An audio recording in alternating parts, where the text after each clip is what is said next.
Tonight on WTOP-10 Nightly News, the BFA exhibition is on its way to campus, how it celebrates local artists. And All Shook Up is here, how you can attend this year's musical. Plus, it wasn't just astronauts who went up to space. Find out what joined the spaceship. WTOP-10 Nightly News starts now.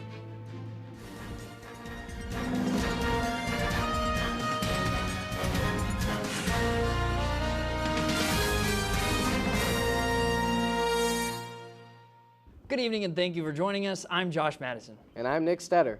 The Artemis II crew are the first humans to fly around the moon in 50 years and have traveled further than any human before. The historic mission concluded on Friday, April 10th.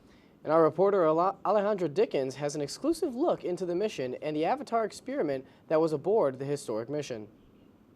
Thank you. I had the pleasure of interviewing my aunt, Dr. Geraldine Hamilton, co-founder of Emulate, a biotech company based in Boston that developed the organs on chips. She also led the team at Harvard that developed the original chips, which are the foundation of the Avatar program.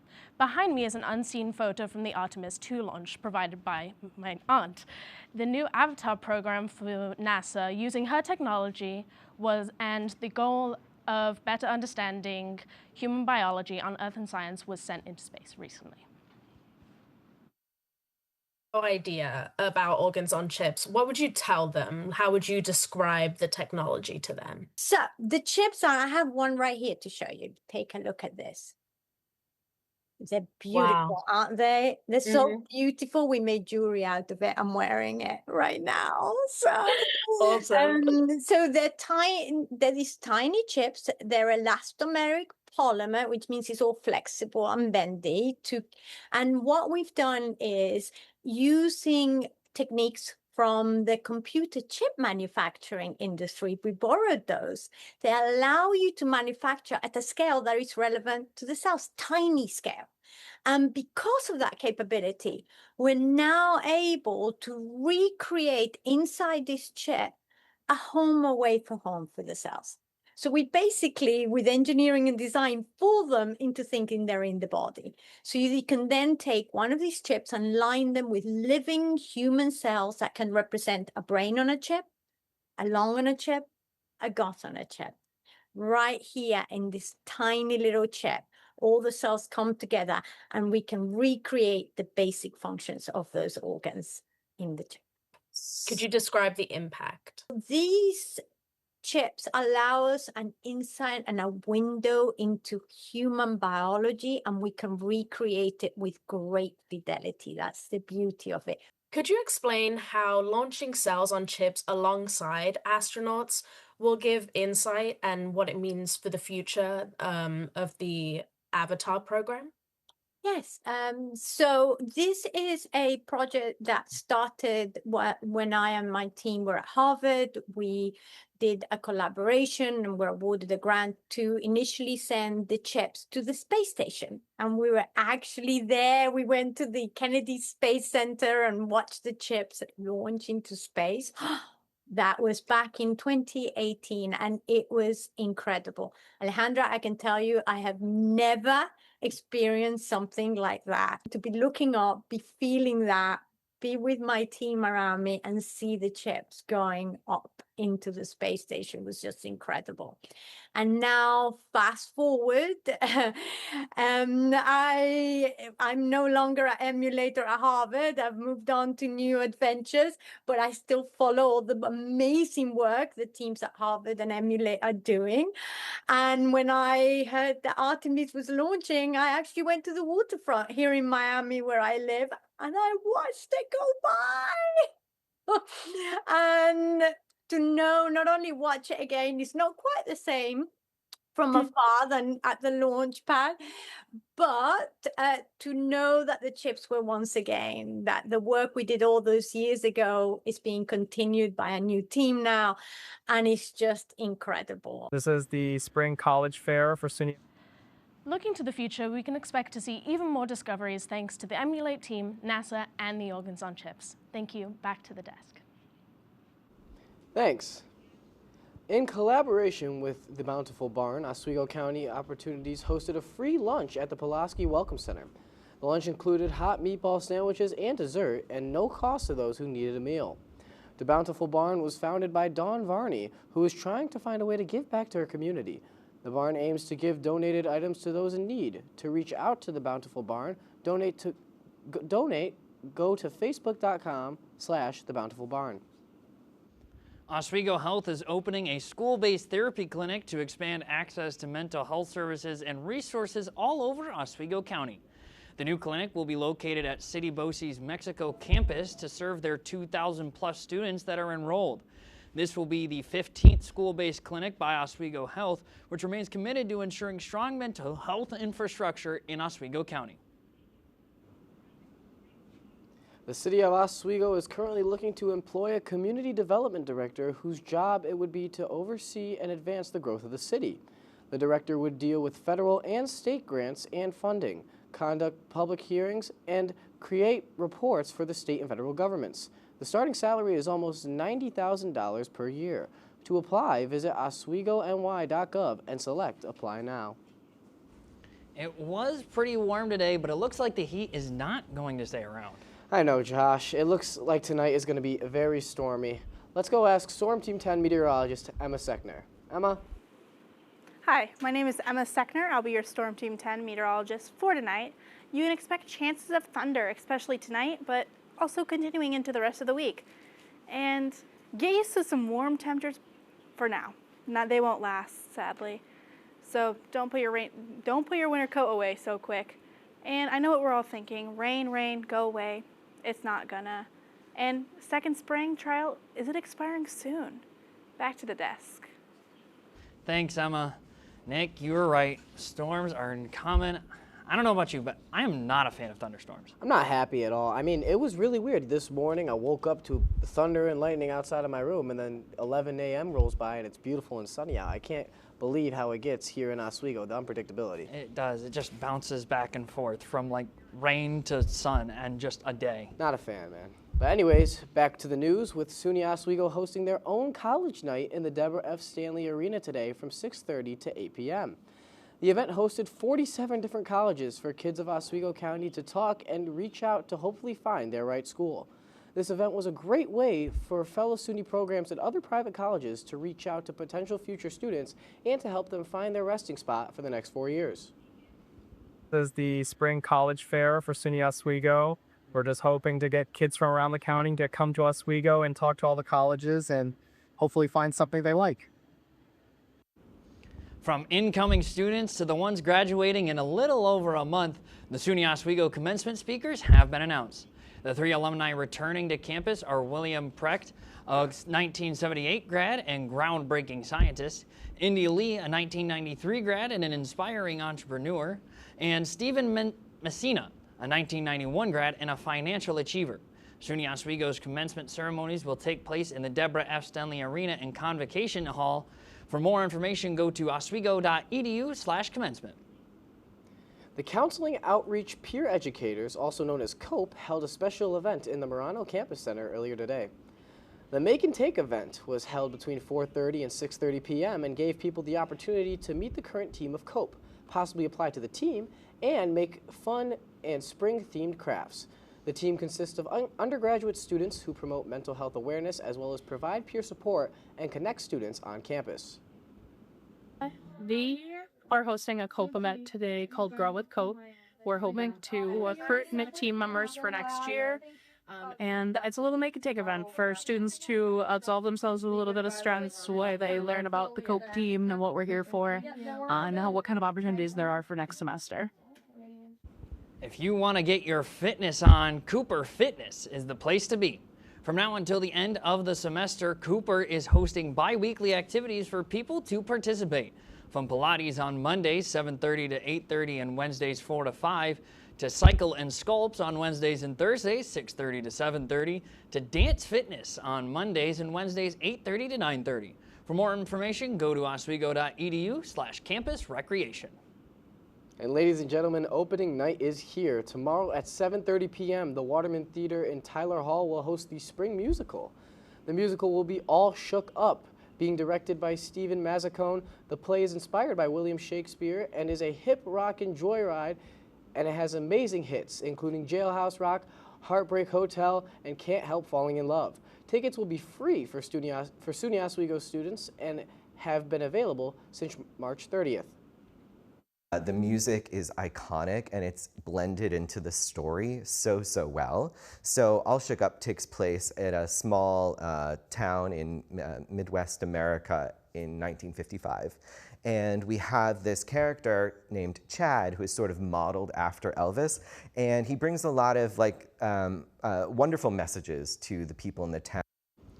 The Tyler Art Gallery is kicking off the BFA exhibition. The semi-annual event is a celebration of the students' dedication, creativity, and vision as they leave their mark in the art world. Throughout the exhibition, students present carefully curated bodies of artwork that show their artistic journey, demonstrating all of their knowledge and hard work. The opening ceremony is this Friday from 5 to 7, but you can check out all of their art from now until April 24th. And April is Earth Month, and Oswego is not letting it go to waste. With a Tour de Oz this Saturday, where students bike around campus to enjoy the nature, to a pancake breakfast with Oswego made syrup, to the nature cleanup every Wednesday from this week until May 6th from 5 to 6. Those interested can stop by the Marano Campus Center welcome desk by 5. Students can also enjoy open garden hours every Friday 1 to 3 until the end of the semester. Still ahead tonight, jury find Live Nation and Ticketmaster playing Monopoly. And King Charles plans to visit the U.S. Stay tuned for more.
$50. You better watch out.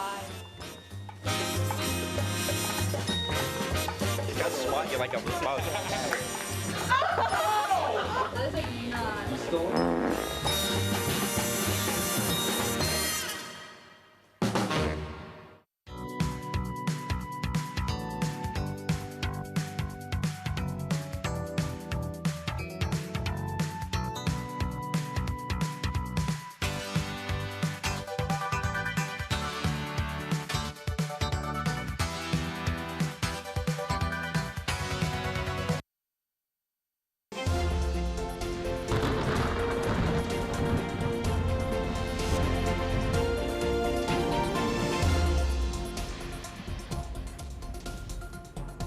Hi, welcome back from the break. It's me, Emma Sechner.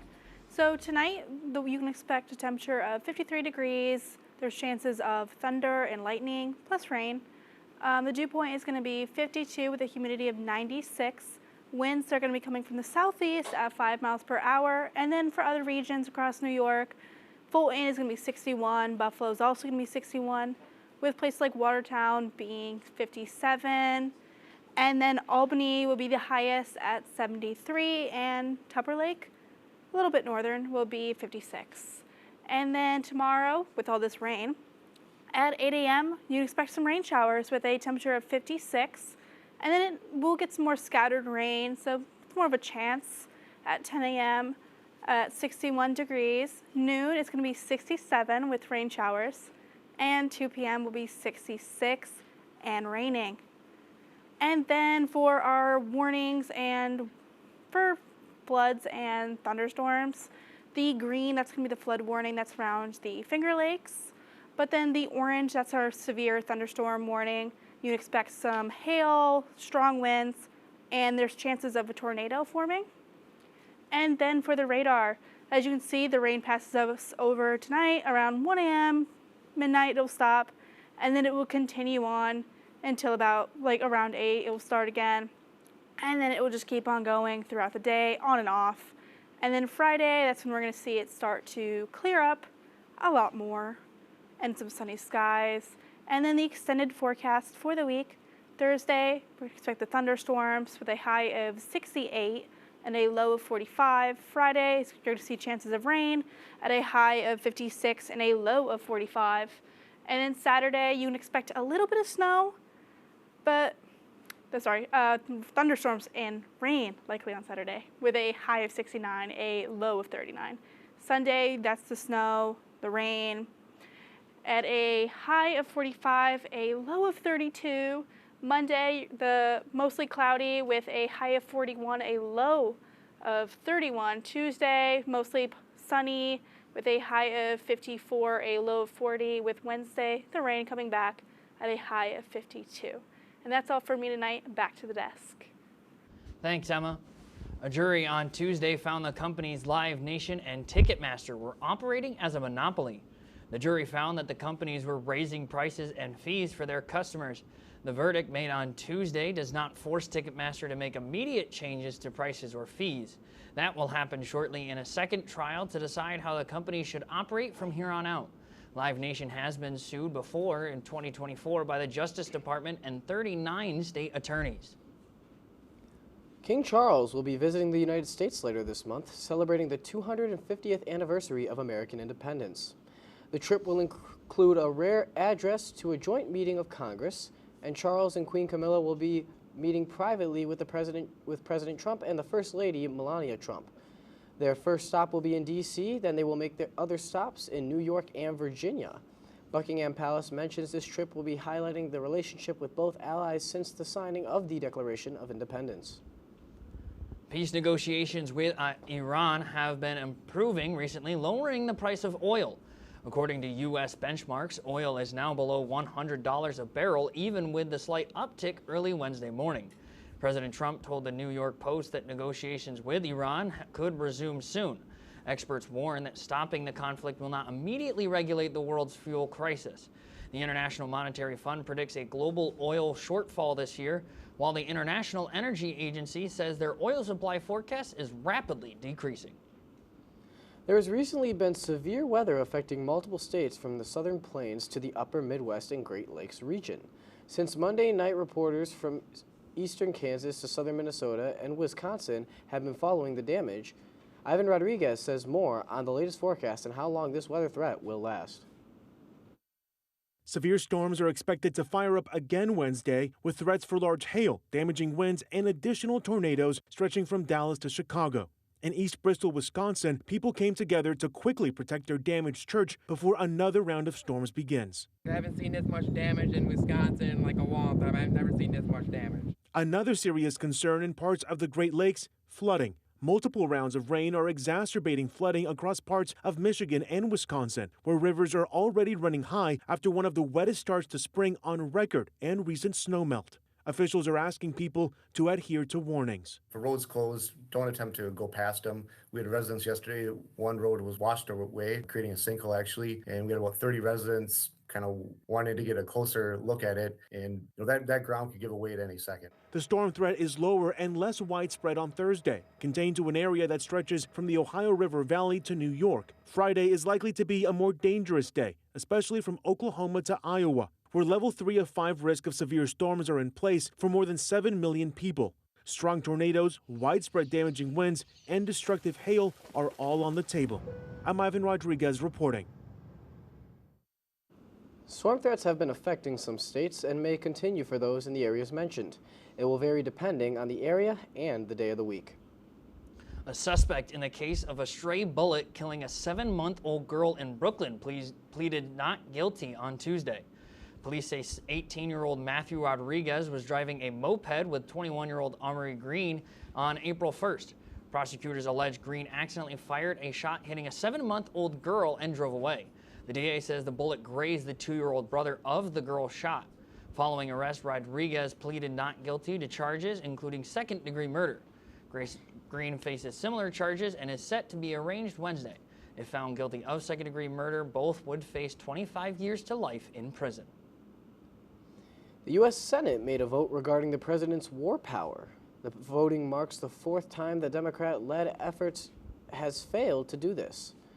Republicans blocked the resolution, leaving a vote result of 52 to 47, and Democratic Senator John Fetterman voted with the Republicans.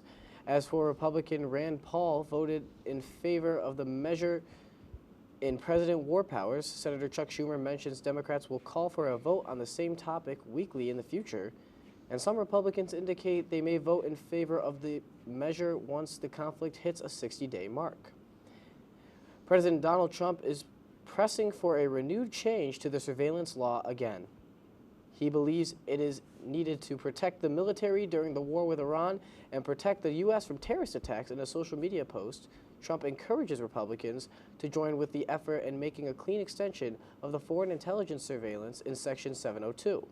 The law allows the government to use data to detect any foreign target. However, that also means collecting data from American citizens. Central Intelligence Agency Director John Ratcliffe made an appeal to House Republicans.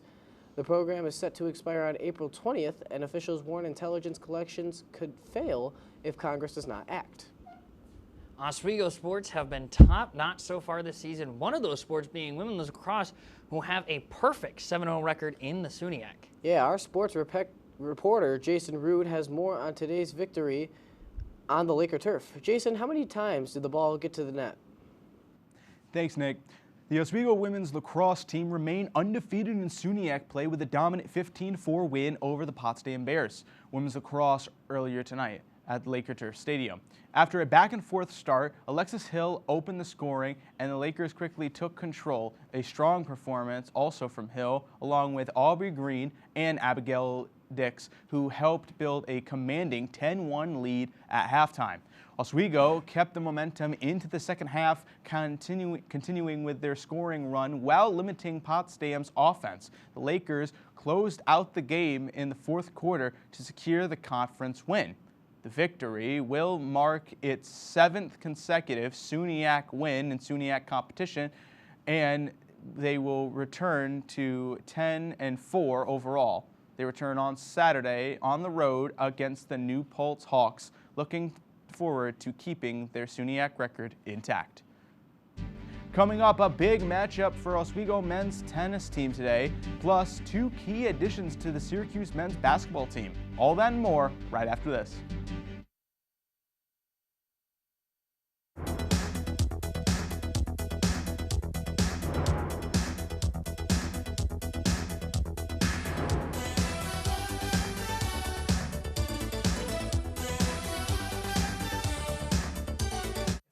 We had someone who could tell us what we should and shouldn't watch. Well, do we have a show for you? Who are you? What are you doing in my bed? On Be Kind and Rewind, we will go through and review all your favorite movie franchises. And tell you which ones you should and shouldn't watch from the perspective of normal movie fans. Well, be sure to check out Be Kind and Rewind on WTOP-10. Go home, that's 3 hours from now. Maybe that's the best thing you can do. But after he gets possessed, his show becomes a smash hit.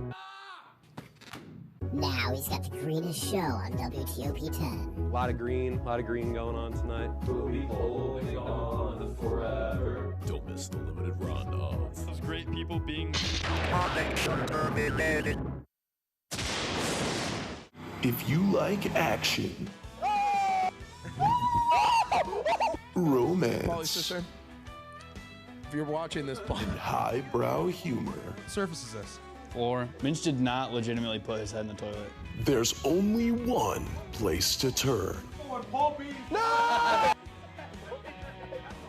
Tune in to new episodes of Oh boy!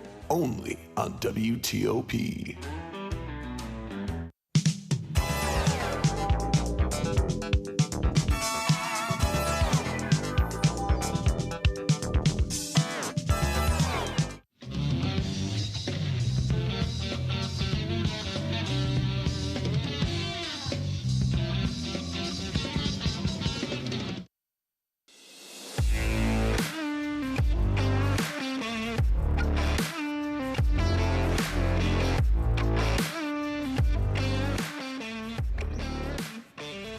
Welcome back to WTOP-10 Nightly News. I'm Cameron Carvalho here with tonight's full sports coverage. The SUNY Oswego men's tennis team was in action today and lost a tight game to St. John Fisher by a score of 4-3. The team split the singles matches 3-3, but Fisher's sweep in the 3 doubles matches proved decisive. The loss drops the Lakers to 2-4 on the season. They next play on the road against Nazareth this Saturday at 1 p.m. The Syracuse Orange men's basketball team got a commitment from a promising 7-foot center from Mali today.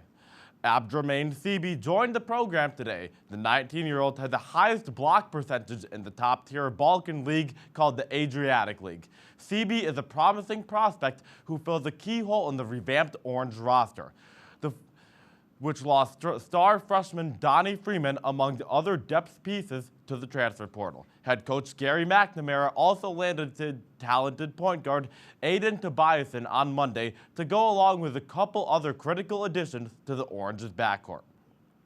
The Premier Lacrosse League draft was last night, and the Syracuse Orange saw 5 players selected.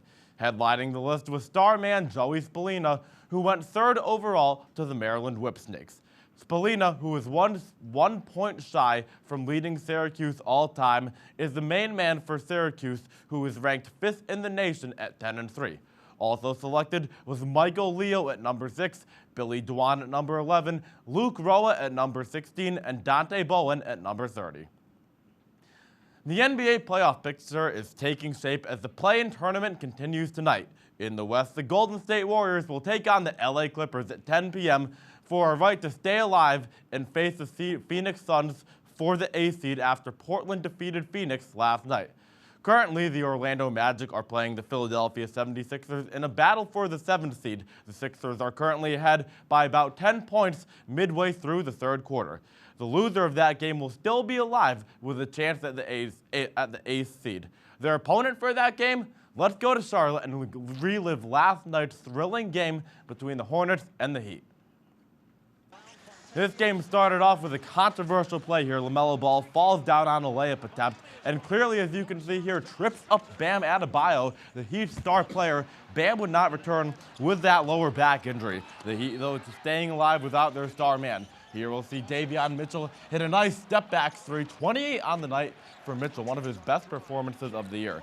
Now it's Andrew Wiggins hitting a 3 from the top of the key to put his team up 6. Hornets, though, staying alive. It's LaMelo Ball. The drive and kick finds its way to Brandon Miller, hits the corner 3. Now with 25 seconds to go, Kobe White in trouble. It's Brandon Miller again, hits the contested 3 from the top of the key. Even crazier shot here. Look at that from Kobe White. Drills the tying shot. Tyler Hero can't win the game. We are going to overtime. Free basketball in Charlotte. A good lob there from LaMelo Ball to Brandon Miller, and then a good reverse layup from Miles Bridges, but the Heat won't go away. Tyler Hero showing shades of Kobe White, hits the fading 3. Now Hero again in the corner with 11 seconds left, gets fouled on the attempt, makes every free throw. LaMelo Ball back the other way, hits the layup, puts his team up 1 with 5 seconds to go. Miami going the other way. Davion Mitchell gets the drive to the basket, but it's blocked. It is blocked by Miles Bridges. What a rejection. What a great defensive play to keep the Hornets' playoff dreams alive. What a game. And heading over to the MLB today, across the MLB, players look very similar, all wearing the same number. April 15th, 1947, Jackie Robinson broke the 60-year-old color barrier, making his first start in the MLB. MLB players across the league today will be wearing the number 42 in Dodger blue to honor the day. And this is the 22nd year the MLB has celebrated the greatness and courage of the inaugural Rookie of the Year and the man whose name is now a part of said award.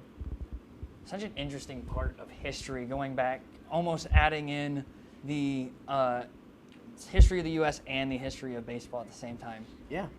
Well, that is our report for tonight. Be sure to stay tuned for the DK Experience. Thank you for watching. Have a great night.